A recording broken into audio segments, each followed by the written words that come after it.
जगातली अत्यंत मौल्यवान, अत्यंत किमती आणि सुखाची गोष्ट ह्या जीवाला प्राप्त करून देता येत नाही, तर ती देण्यासाठी संत या ठिकाणी जगात अवतरले आहेत.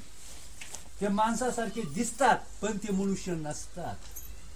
देव ह्या जगात, देवाला जर ह्या जगात यायचं जर झालं, देव येतो कशा करता, तर जे देवा म्हणजे कशा करता, तर ज्यांना स्वतःच्या पाहता माणसाला काय इच्छा असावी, पैसा मिळावा, संसार चांगला चालावा, का सत्य स्वरूपाचं, आपल्या सत्य स्वरूपाची प्राप्ती व्हावी.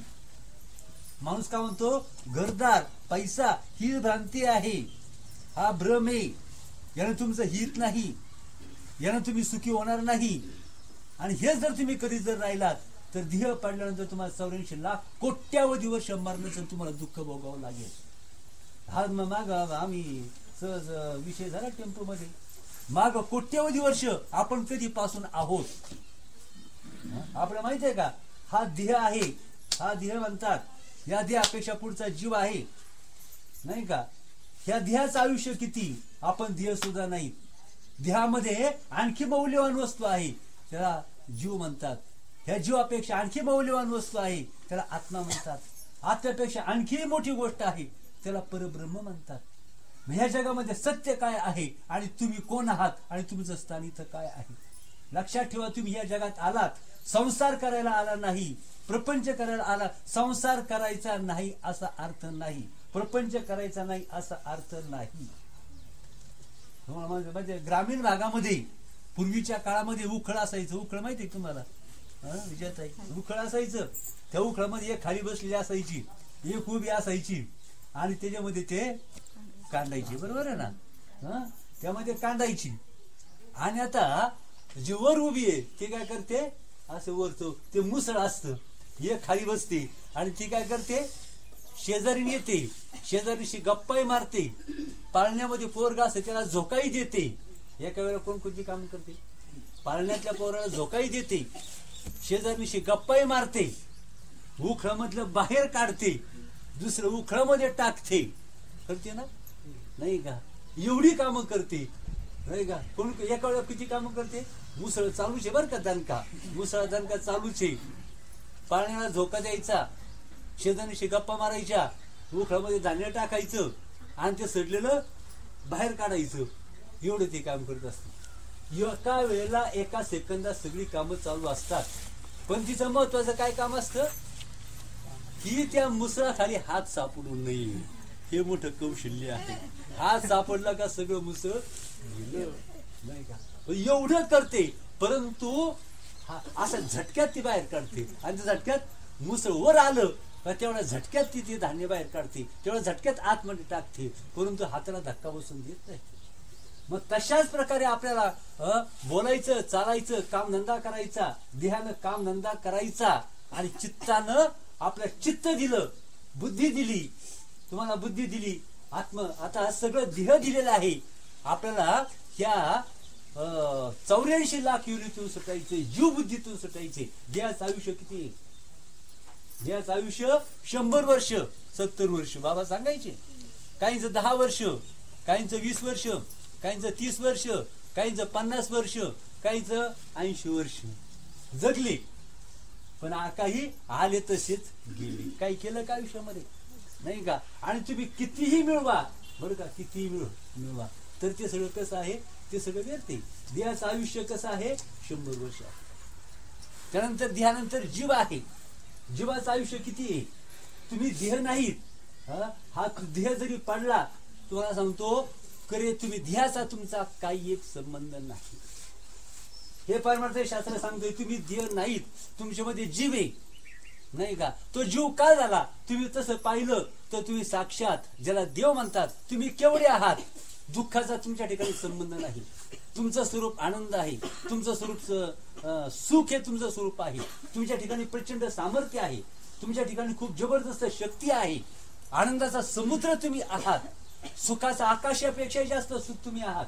दुःखाचा तुमचा लेश नाही, तुम्हाला जन्म नाही, तुम्हाला मरण नाही नाही का. आणि देह रहित तुम्ही आहात, हे तुमचं सत्य स्वरूप आहे. आणि म्हणून तुम्ही ते साक्षात जगाचा अनंत कोटी ब्रह्मांड नायक ज्याला म्हणतात, पंढरपूर त्याला विठ्ठल म्हणतात. काय आहे पंढरी आत्मा हा विठ्ठल, नांदतो केवळ पांडुरंग. तुमच्या हृदयामध्ये पांडुरंग आहे आणि तो तुम्ही आहात, आणि त्याचं आपल्या विस्मरण झाले. आणि आपल्याला काय करायचंय, साधू संत काय करतात, उठा जागे व्हारी आता जागे करतात. आता तुम्ही ब्रह्म आहात, परंतु तुम्ही ब्रह्म आहात, पण तुम्ही काय झालात, आज ब्रह्म असून त्या माया एक शक्ती आहे. पा माया म्हणजे काय, आज तुम्हाला आपल्या स्वरूपाचा विसर पडलाय. ह्या मायेनं, ह्या अज्ञानानं काय झालेलं आहे, आपल्याला कुत्री दिसतात, बैल दिसतात, गाय दिसते नाही का, पशु दिसतात, माणसं दिसतात, तर गाढो, कुत्रा, डुक्कर नाही का, हे जे प्राणी आहेत ते ब्रह्म आहे, परंतु मूर्खपणामुळं, अविचारामुळं कुत्रे झाले. राजा आहे पण हमाली करतोय नाही का, राजा आहे पण हमाली करतो, राजाने हमाली करावी का.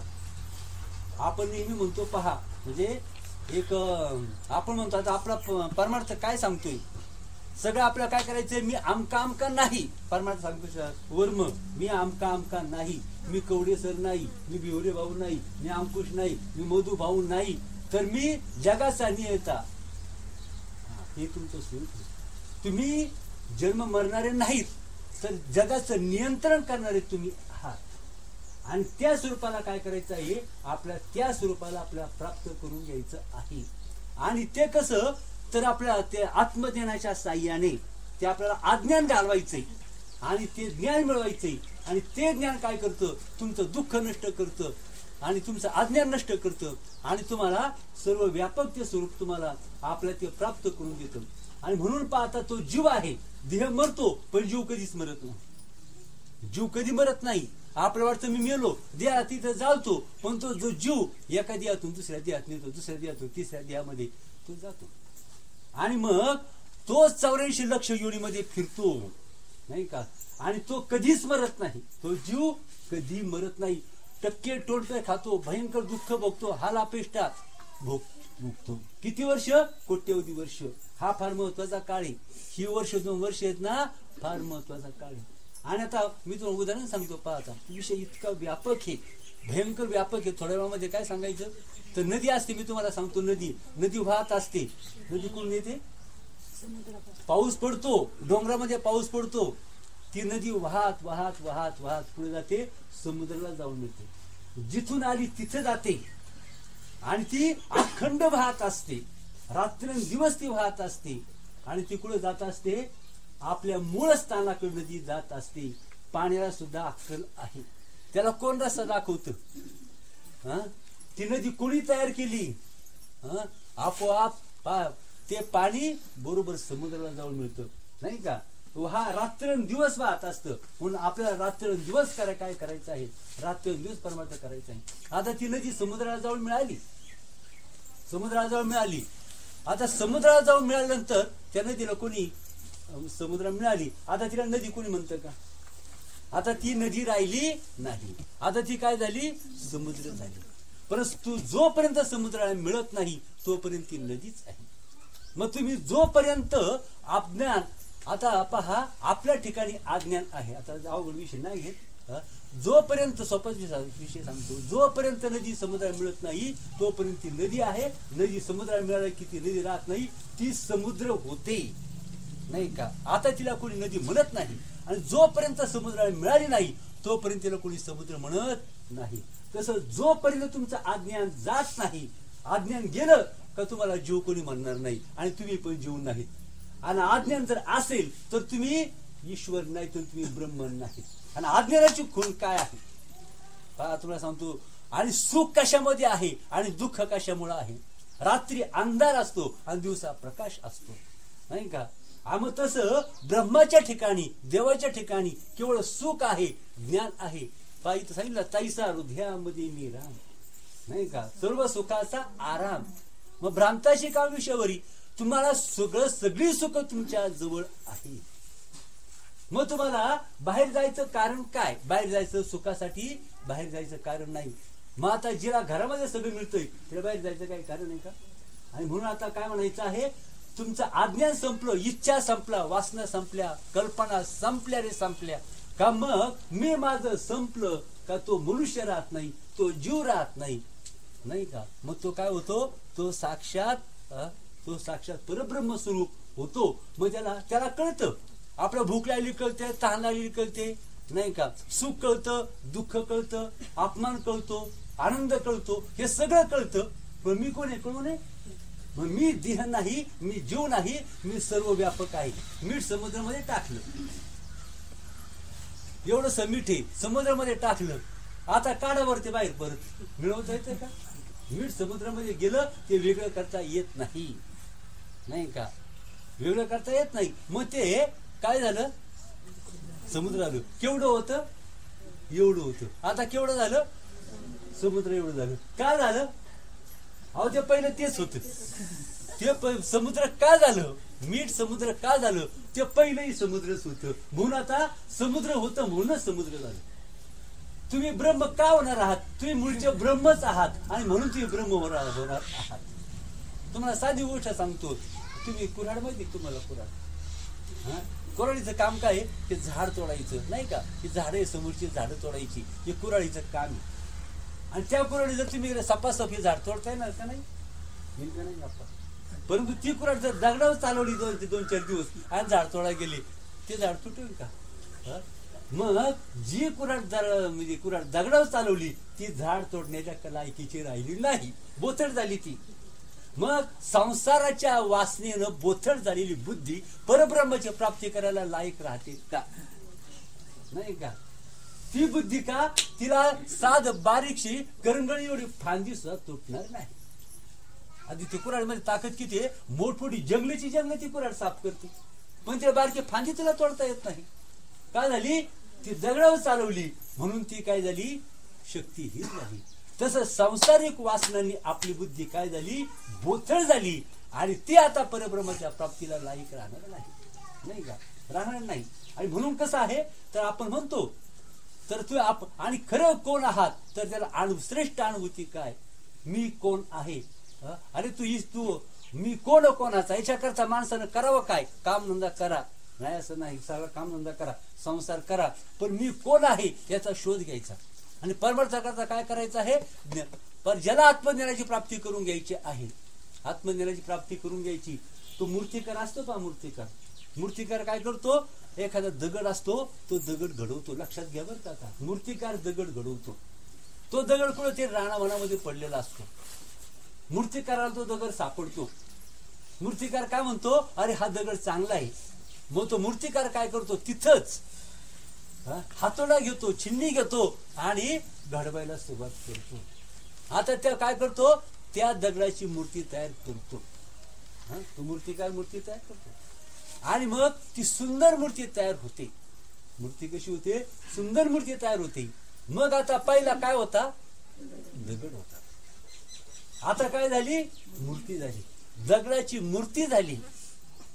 त्यानंतर दगडाची मूर्ती झाली आणि मूर्तीचा आता ती मूर्ती सुद्धा राहिली, प्राणप्रतिष्ठा केली का तिचा देव होतो. आता तिला देव म्हणतात. त्याला आता दगड म्हणत नाही, मूर्ती म्हणत नाही आणि देव सुद्धा म्हणत नाही. दगडाची मूर्ती झाली, मूर्तीचा देव झाला. माझा तो दगड राहिला का? आता तो दगड राहिला नाही, आता तो साक्षात देव झाला. अहो दगड सुद्धा देव होतो आणि माणसाला देव होता येऊ नये. दगडाला देव होता येतं आणि तो दगड जो रानावरात पडला होता, कुत्री त्याच्यावर बसत होती, त्याला 0 किंमत होती, कुणी त्याच्याकडे पाहत नव्हतं. पण आता मोठमोठे राजे रजवाडे तिथं डोकं ठेवतात, नमस्कार करतात, रांग लागते, दगडाचं दर्शन होत नाही. एवढी दगडाला किंमत येते, एवढी दगडा त्याची किंमत किती? किंमत करता येत नाही का? किंमत त्याची करता येत नाही.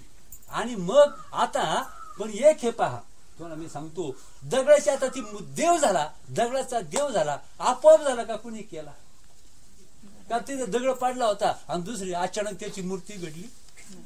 अचानक घडली का?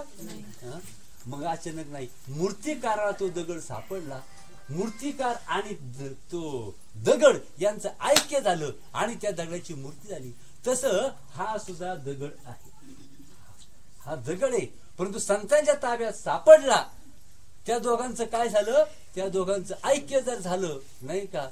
आणि म्हणून परमार्थामध्ये तुम्हाला सांगतो माय लेकराचं नातं, इथं माय लेकराचं भाव म्हणतात, भाव. परमार्थाला भाव लागतो, इथं श्रद्धा लागते. श्रद्धेशिवाय भावाशिवाय तुम्ही किती वाचन करा आणि इथं कामधंदा करायचा. आणि जो साधक आहे, जो काय काय अनंत जन्माचा प्रश्न सोडवायचा आहे, दुःखातून बाहेर पडायचंय, माणसाचा आपल्याला देव व्हायचंय नाही का, माणसाचं देव व्हायचंय, दुःखातून कायमचं बाहेर पडायचंय आणि आपल्या शाश्वत सुखाला आपल्या काय करायचं आहे, शाश्वत सुखाला आपल्या प्राप्त व्हायचं आहे. आणि या शाश्वत सुखाला जर आपल्या प्राप्त जर व्हायचं असेल तर आता तर माणसाला घडवायचंय साधी गोष्ट नाही. 1000 मूर्ती घडवता येतील पण एक माणूस घडवता येत नाही का. हा माणूस लय विचित्र असतो प्राणी नाही का. हा बायको साधी ऐकत नाही तर बायको ऐकते का. सर मी गमतीनं सांगत असतो पा काय हरकत नाही जाऊ द्या. तर ती बायको अशी होती ना, ती नवऱ्याने सांगितलं का ती ऐकायची, ती जे सांगत तो त्याच्या विरुद्ध करायची. तो जे सांगत तिची अशी खोड होती, त्याने सांगितलं का स्वयंपाक कर, ती मी स्वयंपाक करणारच नाही. आज 10 वेळेला जा, मी 10 वेळेला जाणारच नाही. ही तिची खोड तिला चांगली माहिती होती. मग आता दिवाळीचा सण आला, तो तिला म्हणला हे पहा मी सांगतो अजिबात तुझ्या माहेरला जायचं नाही. ती म्हणली का जायचं नाही, मी गेल्याशिवाय राहणारच नाही. काय म्हणती का जायचं नाही, मी गेल्याशिवाय राहणारच नाही. हा म्हणतो हे पहा जायचं तर जा, पण जर समजा तुझ्या बापानं जर 10,000 रुपये दिले तर अजिबात आणायचे नाही. का आणायचे नाही, मी आणल्याशिवाय राहणारच नाही. पण म्हणलं एक लक्षात ठेव, एक लक्षात ठेव म्हणला, जर त्याने तुला 10-5 तोळ्याचं जर दिलं तर माझ्या घरात आणायचं नाही. तुम्ही काय आणायचं नाही, मी आणल्याशिवाय राहणारच नाही. बरं म्हणलं 10-5 हजार ठीक आहे, पण जर 50,000 जर दिले तर अजिबात आणायचे नाही. ती म्हणली मी तुझं ऐकलं नाही, आणल्याशिवाय राहणारच नाही. बरं म्हटलं मी असं करतो, म्हटलं जरी समजा तू 50,000 आणले जाऊ दे, बापाकडून 50,000 आणले पण माझ्याकडे अजिबात द्यायची नाही, मी तुमच्याकडे दिल्याशिवाय राहणारच नाही. म्हणजे तात्पर्य काय आहे तर ही अशी उलटी ही आपल्या सवय असते. काय असते, कायला उलटी सवय असते. ती कशाकडे सांगितलं, हा तर हे कसं आहे की माणूस घडवणं सोपं म्हणजे उलटा असतो, माणूस हा उलटा असतो पहा. आणि तुम्हाला सांगतो म्हणून ज्याला काय करायचं आहे श्रद्धा लागते, इथं भाव लागतो नाही का. दगडाचा देव होतो तो काय करतो तर टाकीचे घाव साचल्याशिवाय अशा टाकीचे मूर्ती करायला सुद्धा बोट फुटतात. तो दगड सुद्धा काय होतो घाव सहन करतो आणि तसा तेव्हा तो काय होतो देव होतो. आणि म्हणून ज्याला काय करायचं आहे आयुष्याचं सार्थक करायचं आहे तर त्यानं काय करायचं आहे तर पहा. म्हणून मगच मी सांगितलं तुम्ही कशा करता आला आहात, संसार करा, करायचं तर करा, परंतु असा परमार्थ करायचा आहे, वेळ कमी तर असा परमार्थ करायचा आहे. ती नदीमध्ये नाव असते, ती नाव काय करते तर समुद्रात नदीतून जाते. एवढासा दगड जर घेतला नदीमध्ये टाकला तर बुडेल का, एवढंच दगड. त्या दगडाचं वजन किती, अर्धा किलो. तो दगड समुद्र नदीमध्ये बुडेल का तरेल, बुडल्याशिवाय राहणार नाही का. आणि 100 किलो वजनाची नाव, नावेचं वजन 100 किलो, पण ती नाव बुडत नाही. ती 100 माणसांना घेऊन जाते नाही का. परंतु कशामुळं त्या नावेमध्ये फक्त पाणी जर शिरलं तर ती नाव मात्र बुडल्याशिवाय राहत नाही. ती नाव बुडतच नाही. जी जवळजवळ 100 वर्ष ती नाव कार्य करते, हजारो लोकांना या तीरावून त्या तीरावर घेऊन जाते आणि ती स्वतःही बुडत नाही आणि ती कोणाला बुडून देत नाही. तशा प्रकारे संत महात्मे आणि आपण सुद्धा संत महात्मे स्वतःही बुडत नाही, स्वतः तरतात आणि त्यांच्या आश्रयाला जे येतात त्यांना पैल तीराला पोहोचवतात. स्वतः तर बुडत नाहीच नाही पण त्यांना सुद्धा बुडून देत नाही.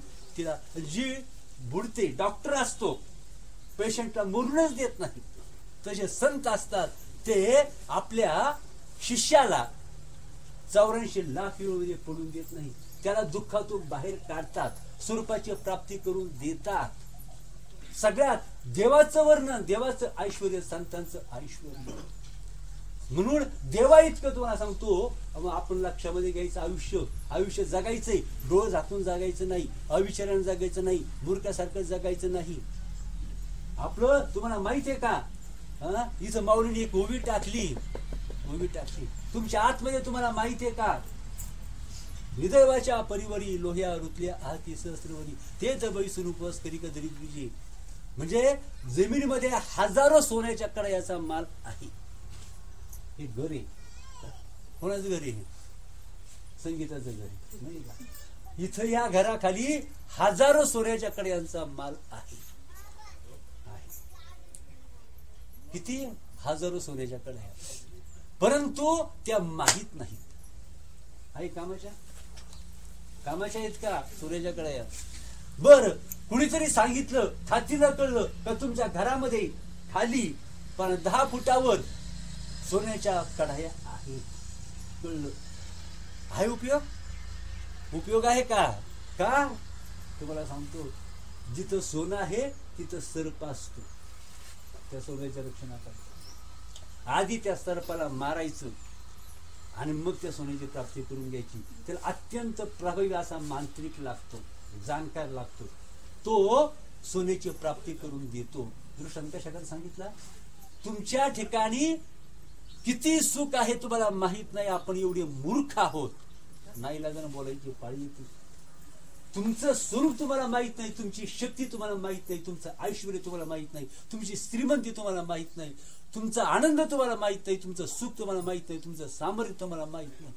आपण पैशाला महत्व देतो, संसाराला महत्व देतो, बायकोला पोराला महत्व देतो, परंतु कोटी सूर्याचं तेज तुमच्या अंतःकरणात आहे.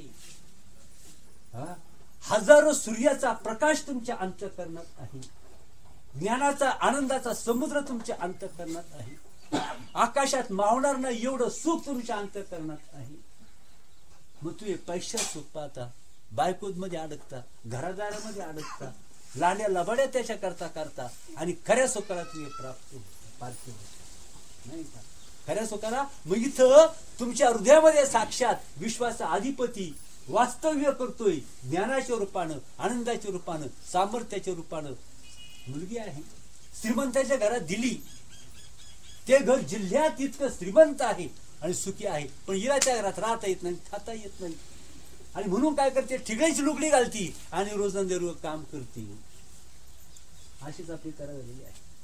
एवढं सामर्थ्य, आणि तेच सामर्थ्य आपल्याला प्राप्त करून घ्यायचंय, सुख प्राप्त करून घ्यायचंय, ऐश्वर्य प्राप्त करून घ्यायचंय, आनंद प्राप्त करून घ्यायचा आहे, ती शक्ती ताकद प्राप्त करून घ्यायची. ज्यानं प्राप्त करून घेतली तो आता मनुष्य राहिला नाही, तो साक्षात परमात्मा झाला, नाही का?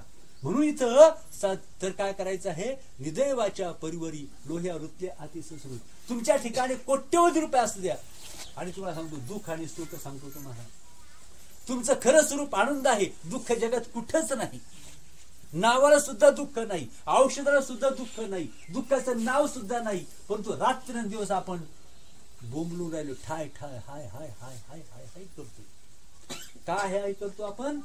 आपण आपल्या स्वरूपाला मुकलो. लहान मूल आहे, लहान मूल, 4 वर्षाचं मूल आहे, आईची त्याची ताटतूट झाली, त्याला सोन्याची अंगठी दिली, हजारो रुपयाची त्याला नोटा दिल्या, खायला दिलं, त्याला ते आनंद आहे का? त्याला कशात आनंद नाही, आई भेटल्याचा आनंद फक्त. ते सुखी फक्त आईजवळ होतं. हा जीव परम सुखी होतो. कशाने होतो? देवाची देवतेची गाठ. कोट्यवधी वर्षापासून हा जीव काय करतोय? देवाचा शोध घेतोय. परंतु हा जीव देवाचा शोध घेतोय, परंतु तो जीव जिच्यावर अवलंबून आहे ती बुद्धी, त्याची बायको ही विषयांच्या नादी लागलेली आहे, संपत्तीच्या मागे लागलेली आहे, वासनेच्या नादी लागलेली आहे, आणि म्हणून तो जीव दुःख भोगतो. नवरा आहे, श्रीमंत आहे, प्रतिष्ठा आहे, गावात सामर्थ्य आहे, पण बायको कशी आहे? उडाणी, उन्हाळी, अविचारी आहे, मूर्ख आहे, भांडखोर आहे. मग तिची नवरा पुष्कळ मोठा, परंतु बायकोमुळे त्याची बेइज्जत झाली आणि भयंकर दुःख भोगतोय. गावातून राखायला जागा नाही बायकोमुळे. तसं आपण त्या बुद्धीची संगत केली, मूर्ख बुद्धीची संगत केली आणि सामर्थ्याला मुकलो, नाही का? मूर्ख बुद्धीची संगत केली. मग अपा सांगतो मला, ही बुद्धी आहे ना, त्या बुद्धीनं अनन्य कोणाशी राहावं? आपली बुद्धीनं, इथं दोन पुरुष आहेत आतमध्ये, या देहामध्ये दोन पुरुष आहेत. एक आहे जीव आहे आणि एक आहे आत्मा. ती बुद्धी जीवाच्या मागे जर गेली तर ती काय करते, भयंकर दुःख भोगते आणि विनाशाला प्राप्त होते. आणि ती बुद्धी जर ईश्वराच्या बाजूने जर गेली तर ती बुद्धी, तो जीव काय होतो, तो जीव सुटतो, परमसुखाला प्राप्त होतो, नाही का. मग त्या बुद्धीनं आता जीवाच्या बाजूने जाणं म्हणजे इच्छा, वासना, मी आणि माझं, म्हणजे बुद्धी जीवाच्या बाजूने जाते. त्या बुद्धीला जर ट्रेनिंग दिलं, संतांना शरण गेली, ज्ञानेश्वरी भागवताचं वाचन केलं, ध्यान धारणा केली, सत्य समजून घेतलं, तुम्हाला कळलं या घरामध्ये 10 फुटावर 50 सोन्याच्या कळ्या आहेत, कळलं. त्यानंतर अमुक अमुक गावामध्ये एक समर्थ तंत्रज्ञ, एक मांत्रिक आहे, तो याची प्राप्ती करून देईल. हा मेळ बसला, धनाची प्राप्ती होईल का नाही, होईल का नाही. आणि जर मांत्रिक जर नाही भेटला तर धन असून कामाचं नाही. तसं सद्गुरू जर भेटले तर या धनाची आपला प्राप्ती होते. आणि सद्गुरू जर नाही भेटले, असलेलं धन वाया जातं आणि दुःख आपल्या चुकत नाही. म्हणून आपल्याला कोट्यवधी वर्षा प्रश्न सोडवायचा आहे, लक्षामध्ये घ्या.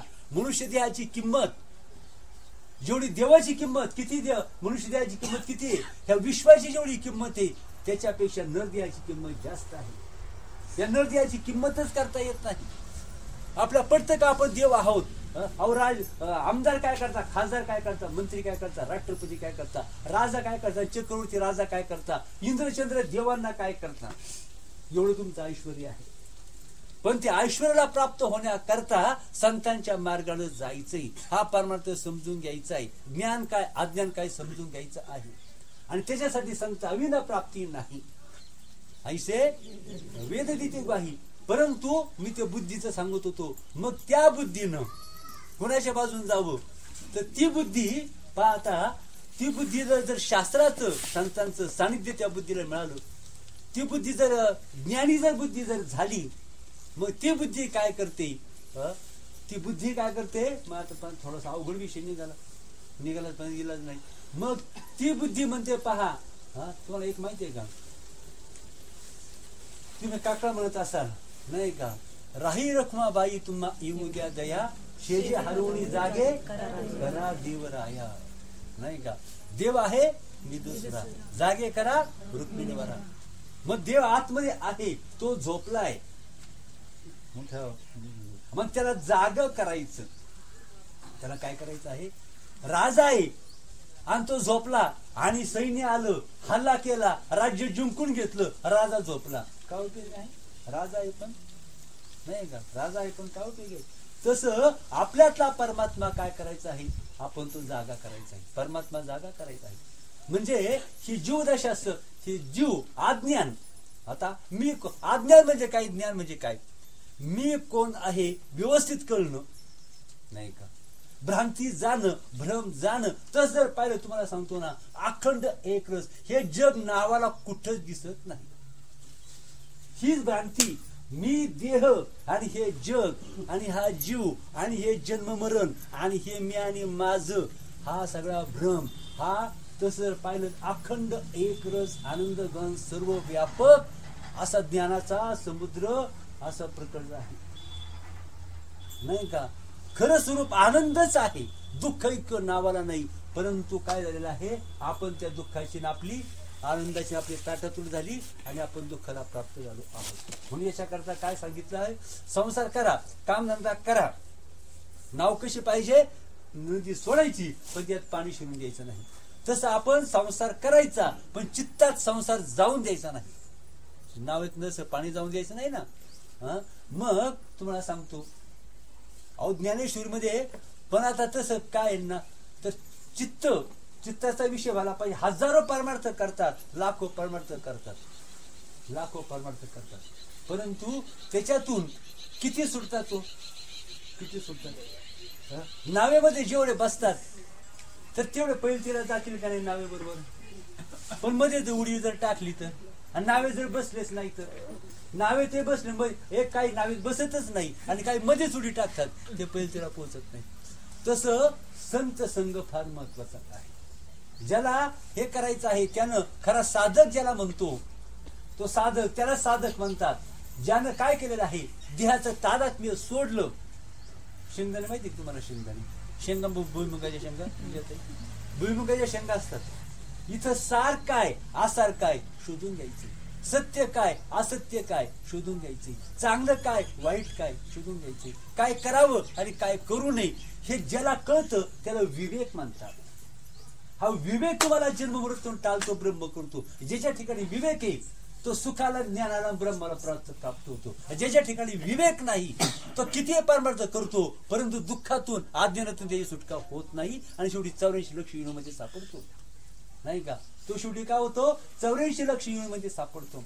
आणि म्हणून खरा साधकानं काय, त्याला साधक म्हणतात. तो काय करतो? त्यानं काय करायला पाहिजे? तर श्रद्धा महत्वाची आहे. पहिली गोष्ट श्रद्धा, दुसरा गोष्ट अभ्यास. डॉक्टर जर व्हायचं असेल, आता कलेक्टर व्हायचं साधी गोष्ट आहे. 10वीला 4 वेळा नापास झाला आणि म्हणतो मला कलेक्टर व्हायचं. 10वीला 4 वेळा नापास झाला आणि म्हणतो मला कलेक्टर व्हायचं.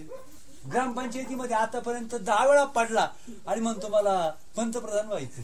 जमेल का? जमेल का त्याला? ग्रामपंचायती त्याला निवडून येता येत नाही. नाही का? निवडून येता येत नाही. आणि म्हणून काय पाहिजे?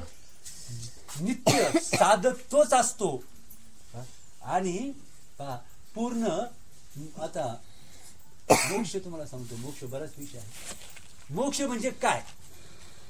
वाघ आहे, वाघाच्या तोंडामध्ये मेंढी सापडली, वाघानं मेंढी पकडली आणि आपण पाहिली वाघ आलाय, मेंढी पकडली, शिडी पकडली, तर त्या वाघाच्या तोंडातून मेंढीला सोडवणं सोपे आहे का अवघड आहे? सोपे आहे का अवघड आहे? मग तसं आपल्याला काय काय आहे? आपण सुद्धा वाघाच्या म्हणजे या काळाच्या जबड्यामध्ये आज आपण सापडलो आहोत.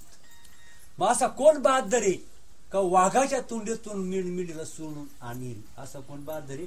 जो सोडवायला जाईल एकतर त्याला मेंढी सोडवता येणार नाही. पहिली गोष्ट सोडवता येणार नाही. आणि दुसरी गोष्ट, नाहीतर मग त्यालाच त्या वाघाच्या तोंडात जावं लागेल. आहे का नाही? मग तसं मोक्ष देणं म्हणजे काय? ह्या काळाच्या तोंडातून मेंढीला सोडवायचं आहे. आता कोण सोडू शकेल? वाघापेक्षा जास्तीत जास्त ताकद आहे असाच माणूस काय करू शकतो? हे करू शकतो. नाही का? एका वेळेला आता वाघाला मारणं सोपं आहे का? वाघाला मारणं सोपं आहे? अहो साधं कुत्रं मागं लागलं तरी आपली काय तर होते. कुत्रं जरी मागं लागलं तरी काय तर होते. आणि वाघाला मारणं त्याच्यापेक्षा साधू संतांनी काय केलेलं आहे? या काळाला ताब्यात घेतलेलं आहे. आता इतकी शक्ती ह्या परमार्थामध्ये आहे. देवाचं सगळं, आई वडिलांची जेवढी संपत्ती आहे, 10 लाखाची संपत्ती आई बापाची आहे, 10 कोटीची संपत्ती म्हणा, ही कुणाची असते? गावाच्या माणसाची असते का? पाहुण्याची असते का? ही आई बापाची संपत्ती कोणाकरता असते? मुलाकरता असते. मुलाकरता असते. मग साधू देवाने अवतार घेतला. साधू संतांची संपत्ती, देवाचा अवतार, संतांचा अवतार फक्त तुमच्या उद्धाराकरता आलेले आहे. पण हे ज्याला कळेल आणि जो त्यांना अनन्य शरण होतो, अनन्य बरं का, बरोबर नाही, अनन्य, जो अनन्य शरण होतो म्हणजे माय लेकराचं जसं नातं असतं तसं देव आणि काय आहे तर देवभक्तापेक्षा किंवा गुरु शिष्याचं जेव्हा एक असं अनन्य भावाचं असं नातं असतं, मग ते नातं तशा प्रकारचं नातं निर्माण होतं आणि मग काय होतं ते सोडवतं इथं. आणि म्हणून काय सांगितलं आहे तर आता सांगितलं मी काय तर तो रोज त्यानं काय करायला पाहिजे? कामधंदा करता करता ज्ञानेश्वरीचं तो वाचन करायला पाहिजे, ग्रंथाचं वाचन करायला पाहिजे, ध्यानधारणा करायला पाहिजे. आणि आता काय आहे पहा, ह्या मायेनं काय केलेलं आहे संगीत सांगू तुझ्या. आता मायेनं ब्रह्म झाकलेलं आहे.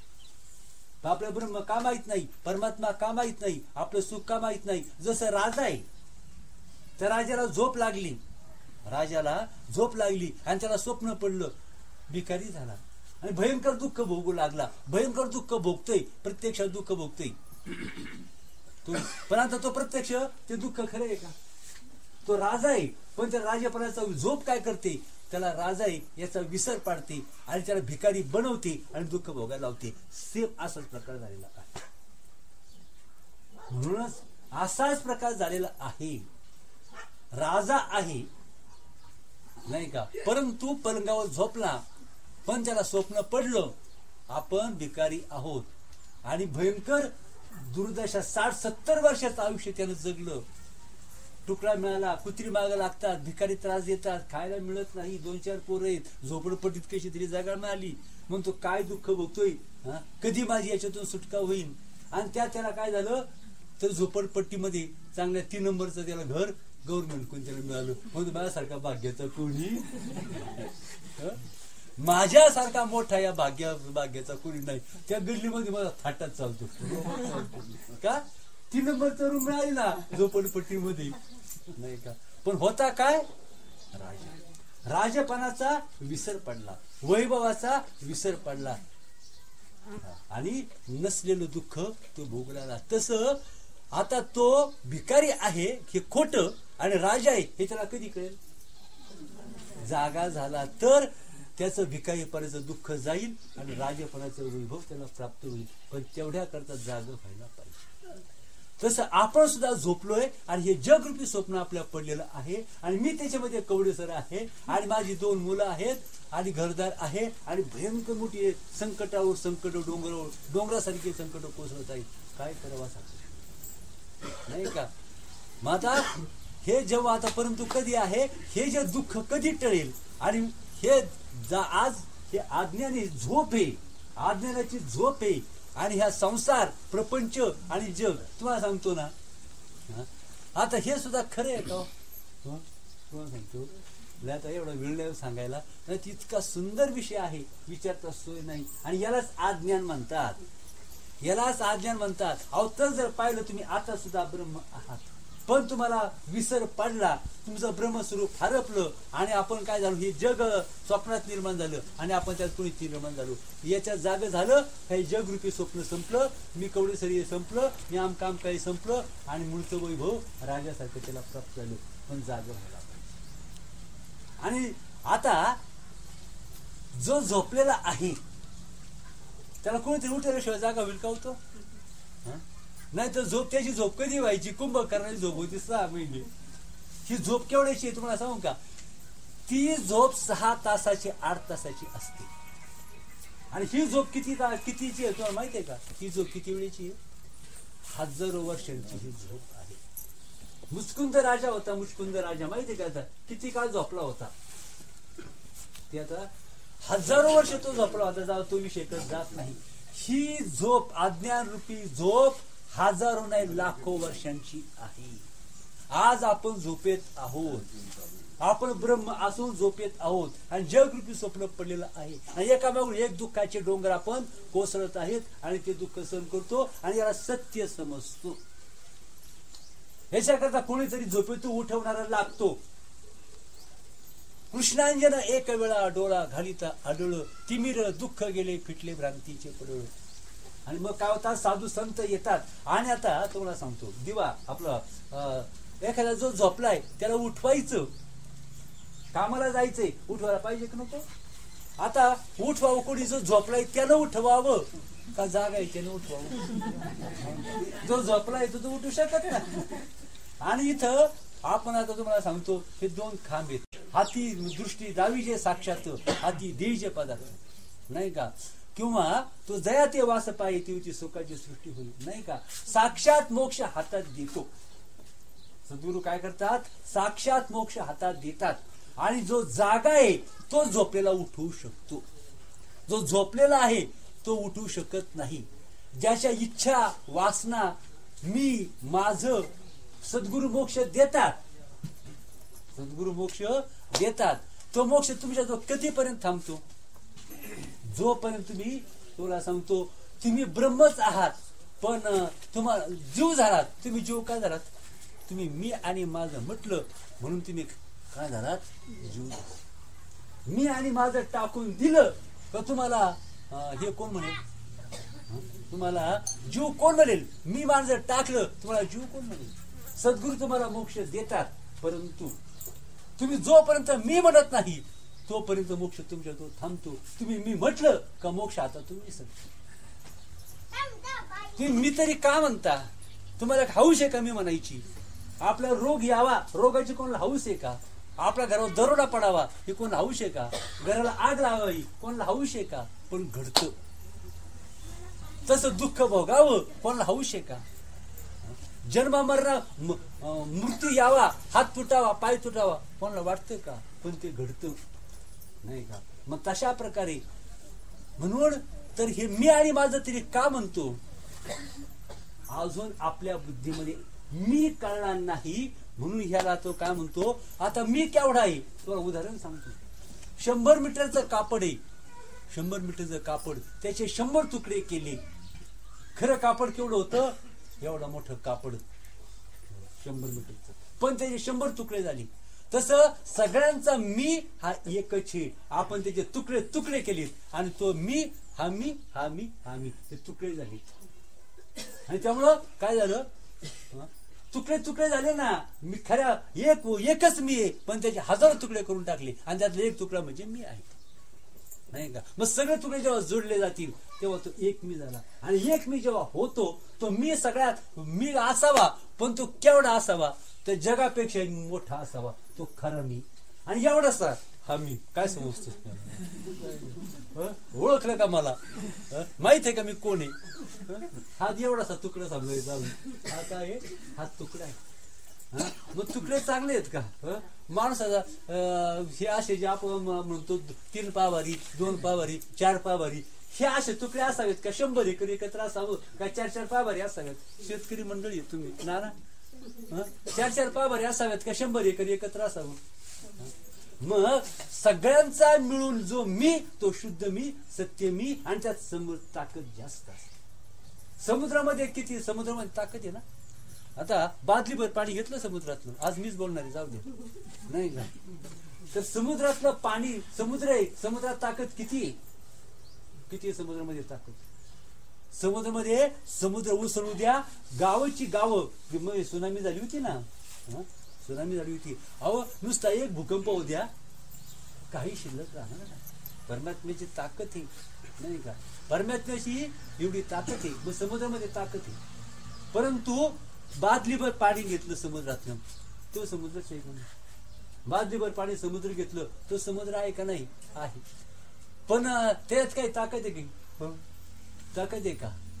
नदीला मोठा पूर आला, त्यात गावाचे गाव वाहून जातात आणि बादलीभर पाणी त्यात जीव तरी देता येईल का? कोंबडी तरी जीव देता येईल का? त्याच्यात बादलीभर पाण्यात कोंबडी तरी जीव देता येईल का?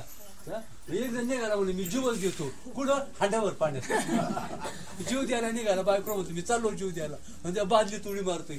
काय उपयोग आहे त्याचा? तिथं जीव देता येत असतो. पण तो ही समुद्र आहे, पण बादलीवर समुद्र तो वेगळा झाला म्हणून त्याची ताकद नाही का? वेगळा झाला. आणि म्हणून ते ह्या ज्ञान संत आपल्याला काय करतात? संतांची कृपा झाली रे झाली नाही का? जमिनीमध्ये पाणी आहे, धन आहे हे पायाळू सांगते. तुम्ही आम्हाला आपल्याला दृष्टी आहे, त्यांनाही दृष्टी आहे, पण आपली दृष्टी हे दाखवित नाही, त्यांची दृष्टी ते दाखवते. आणि म्हणून ते थोर आहेत आणि श्रेष्ठ आहेत नाही का? मग आता मी तुम्हाला मागे सांगितलं होतं 1 लक्षामध्ये घ्या. तर शेंगा भुईमुगाच्या शेंगा ते सांगायचं राहील. म्हणून हे कशा सांगायचं? सार काय अस्तार काय, सत्य काय असत्य काय, काय घ्यावं आणि काय टाकावं या शेतामध्ये असतो. मावशी म्हणा मावशी मला शेंगा खायचे, मी जाऊ करा नाही जावं. तेव्हा तिथं भुईमुगा शेंगा भुईमुगा शिकले. हा गेला ते जे भुईमुगा झाड होती इकडं पा तिकडं पा उलट पालत एकही शेंग दिसली नाही. मावशीने म्हणला मावशी मी तासभर पाहिलं मला एकही शेंग सापडली नाही का? मावशी त्या दुसऱ्या बारक्या पोराला पाठवलं. बारके पोर होतं एवढंच, त्याला झाले त्याला सांगायची ते पोर गेलं झाड उपटलं. मला असं मला वाटलं ते मला माहितच नव्हतं नाही का? तर हे काय सांगत होतो. मग आता एकानं टरफलच खाल्ली, एकानं काय केलं तर शेंगा सही टरफल खाल्ली. पहा आता त्याला एक मूर्ख होता, त्याला काही कळलं नाही. शेंगा घेतल्या, शेंगा फेकून दिले आणि टरफल खात बसला. हा म्हणला काय मूर्ख माणूस, याला काय कळतंय का? तुम्ही शेंगदाणे टाकून दिली, त्याला काय अक्कल आहे का म्हटलं? शेंगदाणे टाकून दिली, त्याने अख्खं टरफला सही शेंगदाणे खाल्ले. आणि 3 नंबरचा आला त्याने फक्त शेंगदाणे खाल्ले. मग आता टरफल खाल्ली तो कोण? फक्त संसारामध्ये म्हणजे असार घेणारा. फक्त आम्हाला परमार्थाचं घेणं नाही देणं नाही फक्त आसार. अर्थ कळला का? नुसता संसार करायचा, परमार्थाचं नाव नाही घेणं नाही का? तो टरफळ घेतलं, आसार घेतला, एक नंबर. आता दुसरा, त्याला टरफळा सहित शेंगदाणं खाल्ली. म्हणजे त्यानं काय केलं? अर्थ लक्षामध्ये घ्या. अर्थ त्यानं आम्ही परमार्थ का, आम्हाला परमार्थ आवडतो आणि संसारही आवडतो, हे बी आवडतं ते बी आवडतं, हे बी चांगलं ते बी चांगलं, हे कशाला टाकायचं आणि ते तर कशाला टाकायचं, ते तर चांगलंच आहे आणि हे कशाला टाकायचं, खा टरफळा सहित शेंगदाणे. हा असला चक्कर. आणि 3 नंबरचा होता, त्यानं फक्त शेंगदाणे खाल्ली. नाही का? काय केले? मग साधू संत हे शेंगदाण्यासारखे आहेत, नाही का?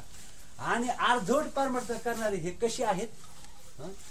हे टरफळा सहित शेंगदाणे खाणारे आणि केवळ संसाराच्या माग लागणारे, हे नुसतं टरफळ खाणारे, हे टरफळ खाणारे आहे. आणि म्हणून काय करायचं आहे? तर पहा, आपल्याला पहा, आता परमार्थ अवघड आहे का सोपा आहे? मी सांगू परमार्थ तर अवघड आहे का सोपा आहे परमार्थ? अवघड काहीच नाही. अवघड परमार्थ फार सोपा आहे. पोट भरणे एका वेळेला अवघड आहे, परंतु मुक्त होणं सोपं आहे. आपला परमार्थ का जमत नाही? आपण शास्त्र समजून घेत नाही, परमार्थ समजून घेत नाही. साधू संतांनी अवतार घेतला, देवान अवतार घेतला. डॉक्टरच्या मार्फत जर गेलो तर आजार बरा झाल्याशिवाय राहणार नाही, वकिलाच्या सल्ल्यानुसार गेलो तर केस जिंकल्याशिवाय राहणार नाही, आणि आपल्या मनात जर केलं तर कुंडलीत वर नाही का? मग तशाच प्रकारे काय करायचं आहे? आपल्याला काय करायचं आहे? तर त्या मार्गाने जर समजा आपण गेलो, नाही का, त्या मार्गाने आपण जर गेलो तर म्हणजे अवघड नाही परमार्थ, परंतु संतांच्या मार्गाने जायचे, शास्त्राच्या मार्गाने जायचे. आणि म्हणून त्यांनी काय सांगितलेलं आहे? शास्त्र काय सांगते पहा. शास्त्र ज्ञान सांगते. अजून आपल्या पटत नाही, आपण विचार करायचा शास्त्र का पटत नाही, संतांचा आपल्याला का पटत नाही. एक उदाहरण सांगतो पहा. एक उदाहरण सांगतो. एक जण होता पहा, एक कुटुंब होतं, लहानसं त्या बाळ झालं त्या बाईला. ते बाळ 6 महिन्याचं होतं. बाळ किती महिन्याचं होतं? 6 महिन्याचं होतं. पण त्याला काय झालं तर त्या आईचं दूध पचना. डॉक्टरला दाखवलं, नाही का? डॉक्टरने पुष्पोपचार केले, सगळ्या प्रकारची औषधं केली, उपचार सगळ्या प्रकारचे केले, परंतु त्या मुलाला काय व्हायचं? ढाळण उलट्या व्हायच्या. डॉक्टरने सांगितलं आईचं दूध पचत नाही, म्हणून आईचं दूध याला पचत नाही. पुष्कळ उपचार केले, परंतु आजार काही थांबला नाही, डाळ उलट्या काही थांबल्या नाही. शेवटी मला आता माझा गिला संपला, याला आईचं दूध पचत नाही. तुम्हाला जर झाड पाल्याचं औषध जर करता आलं तर करा, आणि तुमचं केस तुमच्या घरी घेऊन जा. याला आईचं दूध पचत नाही. औषध पुष्कळ केली, पण ते औषधं कामाचे नाहीत. आता झाडपाल्याचं औषध करा, तुम्हाला काय करता येईल ते करा, की केस घरी घेऊन जा. मग त्यांनी काय केलं? काय केलं? झाडपाल्याची औषधं केली, सगळे उपचार केले, परंतु पोराला आईचं दूध पचेना. ढाळ उलट्यासारख्या होत राहायच्या. आता ती बाई म्हटली, पोरग चांगलं होतं, पण पोरग असं झालं, सारख्या उलट्या ढाळ उलट्या. आई चिंताग्रस्त सांगितली, काय करावं म्हटली. आता डॉक्टर म्हटलं माझा इलाज नाही. अनेक लोकांचे कुणी काय सांगो ते सांगो ते करा, परंतु पोराला काही फरक पडत नव्हता, ढाळ उलट्या काही थांबत नव्हत्या, नाही का? मग एक म्हातारा आला आपला असंच.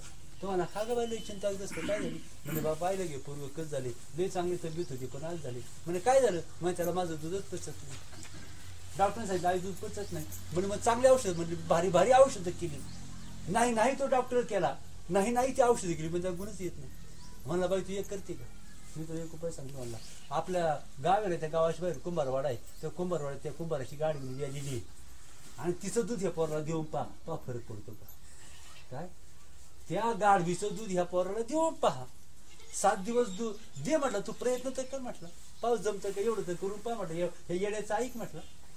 म्हणजे बाबा काय तुला काय करून तर पहा म्हटलं, तू एवढे उपचार केलेत, आता पोरग नाही तर हात सुटलेलं आहे, पोरग तर जाणारच आहे, एवढा इलाज करून पहा. आता म्हटली ठीक आहे, काय हरकत नाही. मग ती काय करायची, रोज कुंभारवाड्यात जायची आणि दूध आणायची आणि रोज त्या पोराला पाजायची. 7 दिवसात पोरग जाम झालं. काय झालं? पोरग 7 दिवसात पहिल्यापेक्षा जाम झालं, नाही का? इतकं जाम झालं म्हणजे आईचं दूध पसरलं नाही, पण गाढवीचं दूध कामाला आलं. पसरं आईचं दूध नाही पसरलं. तसं आपल्याला साधू संतांची वचनं पटत नाही, नाही का? आईची म्हणजे साधू संतांचं सांगितलेलं पटत नाही. पण बाकी कोणी चौकात त्या माणसाने सांगू द्या का गाडी भिजत होत, गाडी भिजत गेलो ना संतांचं पटत नाही आणि ते काय गाडी भिजत. परंतु संतांचा सल्ला असतो तुम्हाला माहिती, फार आश्चर्य. संतांचे शब्द जे असतात त्याचे जे बेताड शब्द, त्यांच्या शब्दामध्ये साक्षात काय असतो? परमात्मा असतो. त्यांच्या शब्दामध्ये शक्ती असते. त्यांचे ते बिसाटे शब्द सुखे म्हणून ती वेद, साक्षात त्यांचे शब्द नसतात, तो साक्षात परमात्मा असतो. शब्द ते नसतात, साक्षात परमात्मा. मग आपला आमचा टेम्पो मध्ये सहज विषय झाला की खरा भक्त जो असतो, माणसानं श्रीमंत व्हावं, राजा व्हावं, मंत्री व्हावं, राजा व्हावं का भक्त व्हावं? आत्मज्ञानी काय व्हावं? आत्मज्ञानी व्हावं, भक्त व्हावं. त्या राजेपणाला, त्या श्रीमंतीला पेटून द्यावं एकदाच. एवढं आयुष्य. आणि तुम्हाला देव काही कमी करत नाही. तुम्ही जो मग सांगितलं देवासाठी तुम्ही एकपट त्याग जर केला तर देव दसपट तुम्हाला देतो. म्हणून संतांचं जर ऐकलं आणि चौकातल्या माणसाचं जर ऐकलं, बघा पुन्हा एकदा सांगतो, विजलेला दिवा आहे, विजलेला दिवा. आणि त्या दिव्याजवळ आपण दुसरा दिवा नेला पेटवायला, तो कधी पेटायचा? विजलेला दिवा किती दिव्यांना पेटवेल? किती दिव्यांना पेटवेल? एकाला तरी पेटवेल का विजलेला दिवा? परंतु पेटलेला जर एक जर दिवा असला तर दुसऱ्या दिव्याला पेटवेल का नाही? दुसऱ्या दिव्याला पेटवेल का? शक्यता जरा कमी आहे. गॅरंटी आहे का नाही? पेटल्याशिवाय राहणारच नाही. जो दिवा स्वतः पेटलेला आहे तो एक नाही, दोन नाही, हजारो नाही, लाखो नाही, कोट्यावधी दिवे पेटवल्याशिवाय राहणार नाही. पण तो स्वतः पेटलेला असला पाहिजे. विजलेला दिवा तो दुसरे दिवे विजून टाकेल, दुसरे दिवे विजून टाकेल, नाही का? मग तसे संत म्हणजे पेटलेल्या दिव्यासारखे आहेत. त्यांच्या जो जाऊ द्या परिस असतो ना, परिस लोखंडाचा टच झाल्याबरोबर त्या परिसराला म्हणजे लोखंडाचा परिसराचा टच झाल्याबरोबर ते परिस लोखंड सोनं होतो. अर्धा क्षण घडता संतांची संगती, अर्धा क्षण घडता संतांची संगती. एक सांगतो पहा, संतांचं ऐकून कसं होतं. तर एक तिघजण भाऊ होते आणि 3 मजली घर होतं. एक खाली होता, थोरला भाऊ खाली, खालच्या मजल्याला, मधला भाऊ मधल्यावर, आणि जो होता तो वरच्या मजली होता. आता वर्ष दोघ होते, जरा ते पैशाने चांगली होते आणि शक्ती मनगडात ताकद होती. आणि खालचा बिचारा गरीब होता, पैसा नव्हता, दुबळा होता. ते त्याला फार त्रास द्यायचे, नको नको करायचे. त्याला फार सळू की पळू करून टाकलं, नीट खाऊन देत नव्हते, त्याला नीट राहून देत नव्हते. बायका पोरांना सुद्धा ते त्रास द्यायची. तो तिथं राहायला वैतागला. म्हटला तर जगावंच कसं? म्हटलं हे तर राक्षसासारखे हे फार जगून देत नाही, नीट बोलत नाही, नीट पाहून सहज देत नाही. त्यांनी नको नको केली.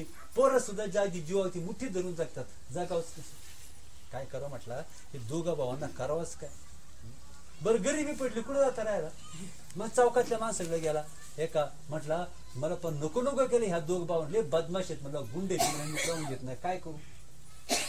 नको नको जरी म्हटलं, असं जगण्याची सुद्धा इच्छा राहिली नाही. इतका त्रास होतोय, काय करू सांगा? म्हटलं मला तुम्ही त्याच्यावर कंप्लेंट करा. चौकाच्या माणसाला सल्ला काय दिला? त्याच्यावर कंप्लेंट करा. हा म्हणला आता मला खायची पंचायत आणि कंप्लेंट कुठं करून, कंप्लेंट करून ती मला आणखी जगून देतील का? मला काय कामाचं नाही. मग त्याने एक सद्गुरू केला होता, नाही का? 5-6 महिन्यापूर्वी सद्गुरू केला होता. गुरुकडे गेला, पायावर मस्त ठेवलं. म्हटलं महाराज मी फार जीवाला वाईचवलंय, परमार्थ मन लागत नाही, नामचिंतनाला लक्ष लागत नाही, तर सारखं डोक्यात ते विचार येतोय. असा असा प्रॉब्लेम आहे. मधला भाऊ आणि तो धाकटा भाऊ लई त्रास देतोय. म्हटलं पण नको नको केलं त्याने, काय करावं? म्हटलं असं कर, म्हटलं मी तुला एक युक्ती सांगतो. म्हटलं दोघा भावांना काय सांगायचंय, त्यांना संध्याकाळी बोलून घे, दोघांनाही बोलून घे. आणि त्यांना सांगायचंय मला माझा खालचा मजला पाडायचा आहे, तुम्ही तुमची व्यवस्था करा. काय? मला माझा खालचा मजला पाडायचा आहे, उद्या तुम्ही तुमची व्यवस्था करा. नाही अरे म्हणले दादा हा सुकून असतं. सकाळी दुसरे दिवस उगताच मग धाकटा आला, मला दादा आज आमच्याकडे जेवायला यायचं. मधलं म्हणतो नाही दादा आमच्याकडे जेवायला यायचं, त्याच्या काय अजिबात जायचं ना, पहिला नंबर माझ्याकडे, नाही का? बोलवलं जेवायला. अशी भारी साडी घेतली, नाही का? गळ्यातलं घेतलं, पोरांना भारी भारी कपडे. वरच्या याचा नंबर झाला का त्याचा, तेच झाला का त्याचा, पार त्याला पार झेलून झेलून झेलून त्याला पार बेजार केलं. त्याला खाऊन चांगलं चांगलं खाऊ घातलं त्याला, त्याचं एवढं त्याची चंगळ झाली. मग आता काय झालं, कोणाचं ऐकलं नाही का? म्हणजे चौका गावातली माणसं चालला. आणि पहा तुला सांगतो की संतान म्हणजे जे झाले प्रचंड सामर्थ्य नामामध्ये आहे. देवाचं चिंतन म्हणजे सामान्य नाही. आणि संसाराचं चिंतन म्हणजे आदोगतीला नेणार आणि सर्व नाश करणार, नाही का? आणि म्हणून इथं काय म्हटलेलं आहे, तर साधू संतांनी अवतार घेतले आणि देवानं अवतार घेतले. पण याला माहित म्हणजे श्रद्धा पाहिजे आणि याला भाव पाहिजे. आयुष्य सुद्धा कमी पडतं परमार्थाला. असं पाहिलं ना, असं चिंतनाला बसलं का कोटी सूर्याचं तेज किंवा ते असं ज्ञानाचं भांडार पाहिलं, मनुष्य दिपून जातो, त्याला वेट लागतं, धुंद होतो, दारुड्याला नशा चढावी, तो म्हणतो काय करू कसं करू, असं अंग आवरत नाही, आनंद आवरत नाही. आणि मग त्याला संसार सगळा तुच्छ वाटतो, पैसा तुच्छ वाटतो, इच्छा वासना तुच्छ वाटतात, तो किळस मन वाटतं ते. आणि त्या चिंतनामध्ये अभ्यासामध्ये तो राजाची कांता काही भीक मागे, मनाची